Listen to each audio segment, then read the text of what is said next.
à tous, j'espère que vous allez bien. Bienvenue dans une nouvelle vidéo spéciale point séries et films, mais cette fois-ci un peu différente dans la mesure où, comme je ne me rappelle plus de tout ce que j'ai vu depuis le dernier point qui remonte à l'année passée, 2023, ce que j'ai décidé de faire, c'était un concept, j'ai envie de dire, je l'espère, qui vous plaira dans la mesure où je ne parlerai pas forcément des séries parce que c'est toujours les mêmes.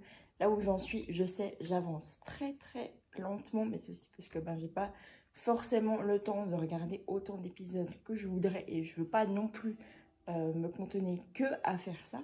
Donc je n'ai pas beaucoup avancé en termes de séries, ça sert à rien donc que je revienne là-dessus.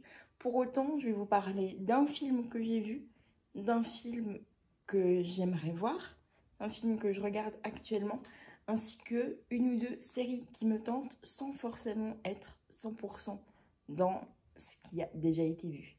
C'est parti. Dans le film que j'ai récemment vu, qui m'a fait très plaisir en vue d'aller voir la suite, donc le 4e opus au cinéma, il s'agit de Kung Fu Panda 3. Je me rappelle plus tellement le sous-titre, mais bref, c'est Kung Fu Panda 3. De toute façon, vous aurez la couverture du film à côté de moi. On va suivre donc très grosso modo pour essayer de ne pas trop spoiler le film de nouvelles aventures de notre cher... Voilà, j'ai vraiment un blanc avec les noms. Non, il s'appelle Po, de notre cher panda Po et ses amis. J'espère que je me suis pas trompée en termes de nom. C'était vraiment un très chouette film que j'ai eu beaucoup de plaisir à voir. À mon sens, même si je me rappelle pas du tout, pour être complètement transparente, des deux premiers opus que j'arrivais pas à trouver autres qu'à l'époque sur Netflix, mais qui n'y sont plus, mis à part le 3e film bien sûr, ou alors sur Prime Video. Je ne me rappelais plus des deux premiers films et j'aurais bien voulu me refaire la trilogie complète avant du coup d'aller voir le 4e qui sortira au mois de mars. Vous aurez aussi l'affiche juste ici avec la bonne date, etc. Mais simplement, donc j'aurais voulu me faire cette trilogie pour... malheureusement, il n'y avait pas les deux premiers opus, donc je me suis contentée du 3e. Et je dois dire que franchement, pour ce que j'en ai vu, j'étais clairement pas déçue. Dans la mesure où je pense que c'était pile ce qu'il fallait pour avoir suffisamment d'éléments en tête pour apprécier le 4e. C'est hyper axé sur énormément de magie à mon sens. J'espère que ce que je dis là ne spoil pas trop, mais en tout cas oui, c'est très axé sur la magie. Les couleurs sont toujours aussi incroyables. Les personnages me font beaucoup rire. Enfin bref, il n'y a que des éléments positifs à ce film et j'ai vraiment hâte de pouvoir du coup découvrir le 4e à sa sortie. Encore désolée, j'espère que le résumé n'a pas été trop brouillon, mais c'est vrai que c'est toujours compliqué de résumer un dessin animé, qui plus est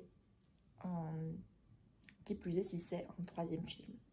Dans la catégorie des films que j'ai déjà vus, j'ai oublié de vous mentionner Mulan, une adaptation que j'ai trouvée sur Prime Video, qui n'a rien à voir avec notre cher dessin animé Disney avec Mouchou et tout. Non, ici c'est vraiment beaucoup plus axé sur la guerre, pas mal de violence, je dirais, si vous êtes assez sensible à la violence, si vous aimez les chevaux. Ne regardez pas certaines scènes, moi-même j'en ai avancé certaines. Voilà, c'est une histoire beaucoup plus trash que le conte édulcoré, que la légende édulcorée par Disney que l'on connaît. C'est vraiment la légende, j'ai envie de dire, je crois une des légendes originelles de Mulan. Je sais, il faudrait que je puisse me pencher un peu plus sur un livre, sur internet, savoir quelle est la bonne version. En tout cas, c'est beaucoup plus... il est vraiment beaucoup plus question de guerre. On reste toujours sur ce même principe de Mulan, donc qui part à la guerre sauver la Chine à la place de son père, très malade. Mais voilà, il n'y a pas de chanson, il n'y a pas de... Voilà, c'est la vraie vie, quoi. Et je dois dire qu'il me faisait de l'œil de par son nom et parce que j'aime beaucoup J'aime beaucoup Mulan et puis les univers de contes chinois, etc. Et j'avais vraiment envie de découvrir un peu cette autre version et j'ai vraiment pas été déçue. Après, ça n'a pas été un coup de cœur de par ces scènes violentes et tout, mais c'était quand même super intéressant de découvrir un peu une autre facette de l'histoire. Donc si vous aimez Mulan, que vous n'êtes pas trop sensible aux scènes de guerre, parce qu'il y en a quand même pas mal, je vous conseille de le voir, sinon ben, tant pis, restez sur la version toute douce et mignonne, c'est tout aussi sympa. Mais je trouve que d'un point de vue culture générale et culture cinématographique, c'est bien aussi de découvrir d'autres versions de films aussi célèbres que celui-là. Et maintenant, dans la catégorie du film que j'aimerais voir, il s'agit de Avengers Grimm, toujours à retrouver sur Prime Video. On va suivre donc Rumpelstiltskin qui aurait apparemment détruit le miroir magique, c'est ce que dit le résumé du film, et se serait enfui dans notre monde à nous, donc enfui du pays du monde des contes, et nos 4 principales princesses, Réponse, Cendrillon, Blanche-Neige et la Belle au Bois dormant, aussi bien douées en combat que dotées en pouvoir magique, vont devoir aller sauver le monde réel afin que Rumpelstiltskin n'ait pas le temps d'assaillir la population au combat, ou en tout cas de détruire notre monde. Ça a l'air juste incroyable, j'ai pas d'autres mots, quoi. J'en perds mes mots tellement ça a l'air bien, quoi. Et franchement, si vous êtes comme moi, adepte de fantasy, de Once Upon a Time, de contes de... donc une série basée sur les contes de fées en général, plus justement tout ce qui est axé surnaturel, plus un mélange avec le fait d'être dans le monde, enfin notre monde à nous, eh ben foncez quoi. En tout cas, moi j'ai vraiment trop hâte de le voir et de vous en faire, je l'espère, un avis très prochainement. Dans la catégorie du film que je suis en train de voir, il s'agit de L'autre Zoé, toujours sur Prime Video. On va suivre l'histoire de Zoé qui ne croit pas du tout en l'amour et c'est bien sa malchance en cette période de Saint-Valentin à laquelle on approche et à laquelle en plus c'est la période qu'elle vit dans cette histoire, enfin la période actuelle du film. Eh bien, elle ne croit pas du tout en l'amour de base. Elle pense que tout est théorie commerciale, enfin qu'il n'y a rien de vrai et que c'est simplement plus de la niaiserie qu'autre chose, si je puis dire. Et donc ne croit pas du tout en ça. Pour autant, fait assez paradoxal, tente tant bien que mal de créer une application qui permettrait aux gens, grâce à des algorithmes, d'instantanément se trouver et d'être compatibles dès le premier regard. En tout cas, un truc similaire à ce genre d'explication. Et va rencontrer un jour la célèbre star de foot une célèbre star du foot dans son lycée. Ils vont commencer, ils vont se rencontrer par hasard parce qu'il lui aura envoyé un ballon dans la tête. Ils vont commencer à discuter. Au début, elle le trouve évidemment assez comment dire, très... ouais, je sais pas comment dire, bref, il l'énerve. Et le destin va faire qu'ils vont devoir se recroiser, puisqu'il vient du coup acheter un livre dans la librairie où elle travaille pour gagner un peu de l'argent de poche pour arrondir en plus de ses cours. Mais malheureusement, va devoir aller rendre à ce jeune homme sa carte de crédit qu'il aura oubliée sur le comptoir de la librairie. Et là, notre fameuse star du foot, je ne sais plus comment il s'appelle, Josh, non je sais plus, bref vous aurez le nom ici juste en bas, va être victime d'un accident de voiture, en tout cas une voiture va le renverser à vélo.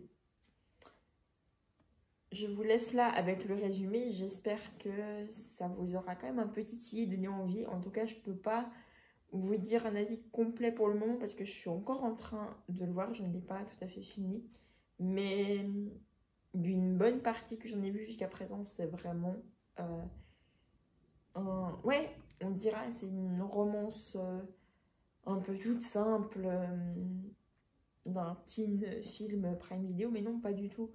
En général, je suis assez surprise des romans sur lesquels je tombe, parce que même si c'est pas mon style de prédilection, ça a toujours un côté un peu addictif, particulier, qui arrive à me faire malgré tout aimer ce type d'histoire, et j'aime beaucoup en regarder de temps en temps, mais en tout cas, ici pour L'autre Zoé, c'est, je pense, proche d'un coup de cœur pour 2024, c'est vrai, c'est pas une blague. Donc je me réjouis de pouvoir le continuer bien, enfin dans les prochains jours et de pouvoir vous en faire un avis assez vite. Je vais tenter d'aller assez rapidement sur les 2 dernières scènes parce que j'ai plus beaucoup de batterie sur la caméra et le temps avance.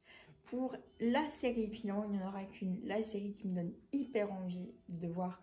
Mais pour ça, il faut que j'ai fini au moins une de mes 2 séries actuelles, c'est-à-dire Vampire Diaries et Pretty Little Liars. C'est marrant, de nouveau, que des trucs à regarder sur Prime Video. Je pense très clairement que le titre de la vidéo sera Update film et série spéciale Prime, parce que c'est pas possible autrement, c'est juste trop drôle. Bref, la série qui me donne extrêmement envie de regarder quand j'aurai terminé Vampire Diaries, parce que c'est bien, je trouve que j'ai pas 2 séries du même genre en même temps, sinon je m'y perds. C'est tout simplement Le Pouvoir des Anneaux, la série du Seigneur des Anneaux, toujours donc à retrouver sur Prime Video.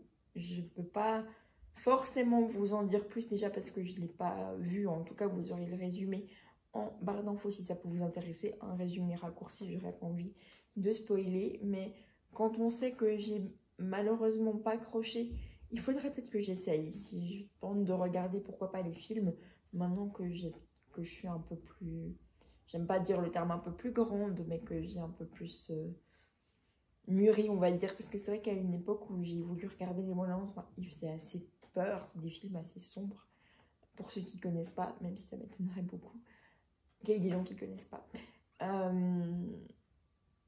Et ben j'ai malgré tout envie de les regarder, parce que même si la fantasy en livre c'est toujours un univers trop dense à lire, surtout, je m'excuse pour les fans, mais l'univers de Tolkien à lire, c'est beaucoup trop descriptif, beaucoup trop long, compliqué pour moi, donc je préfère nettement me rattacher au film, même si on est bien d'accord, il y aura 3 fois moins de détails, mais pour autant, c'est quand même un univers qui m'attire, et au travers de la série, rien que les décors, les costumes, les acteurs, enfin tout avait l'air d'être top, donc j'ai vraiment hâte de la découvrir, même si j'en ai encore un moment avec Vampire Diaries, ce qui n'est pas pour me déplaire, hein, j'adore cette série, mais c'est vrai que j'en ai encore pour un moment avant de regarder, ou même Pretty Little Liars, j'en ai encore pour un moment avant de regarder Le Pouvoir des Anneaux, mais en tout cas sachez que pour les fans du Seigneur des Anneaux qui ne l'auraient pas encore vu, ou qui ne savent peut-être tout simplement pas qu'une série existe, eh ben elle est là,